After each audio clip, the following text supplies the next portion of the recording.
Atzera egingo dute, eta beste behin ere aukera ezin hobe bat galduko da frankismoaren biktimei justiziarako bide bat irekitzeko ahalegin honetan, ez? 40 urtez diktadura pairatu zuten, beste 40 urtez injustizia pairatu dute, eta aukera zegoen gaurko eztabaidarekin nolabait ere hori zuzentze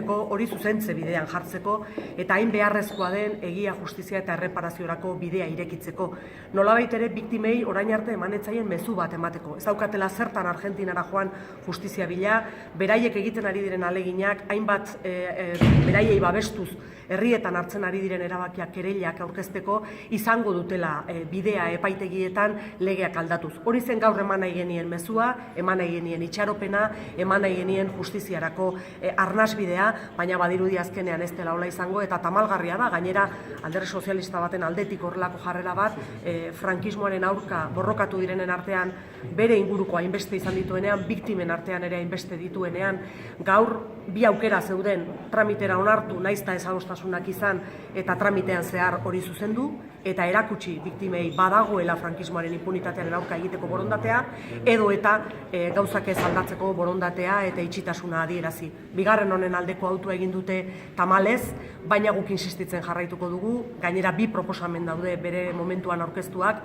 bai amnistia legea aldatzea beharrezkoa delako, baina baita ere kode penala aldatzea beharrezkoa delako justiziari bidea irekitzeko, eta bigarren horrekin ere ahaleginduko gara. Kode penal bat, askotan esan dut nik kongresu honetan, frankismo garaikoa baino garantia gutxiago ematen dituena, jundelako zuzentzen eta moldaketak egiten kriminalizazioaren bidetik eta ez beste gauza batzuren edo justiziaren bidetik. Eta adibidez, badago beste artikulu bat guretzat esanguratsua dena, eta azken balera honetan justizia alorrean aditu diren askok zalantzan jartzen dutena emiten ari zaion erabilpenaren gatik, apologiarekin edo enaltezimentuarekin zerikusia daukan 578. Artikulua guk derogatzea, bertan bera ustea eskatuko dugu, hain justu ere persekuziorako, jazarpen politikorako erabiltzen ari delako, kriminalizaziorako erabiltzen ari delako, eta modu neurrigabe batean sektore ezberdinen kontra estatu guztian erabiltzen ari delako. Gaur tamalez gainera, artikulu hori eskuan, operazio bat izan da Euskal Herrian, oraingoz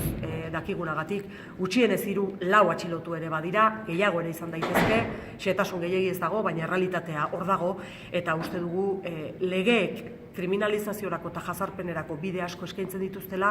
aldiz justiziarako, erreparaziorako, frankismoko biktimei bezalako kolektiboei eta errealitate gordinei ateak ixten dizkiela, eta uste dugu errealitate hau eraldatu behar dela, eta gu behintzat horretan tematuko gara.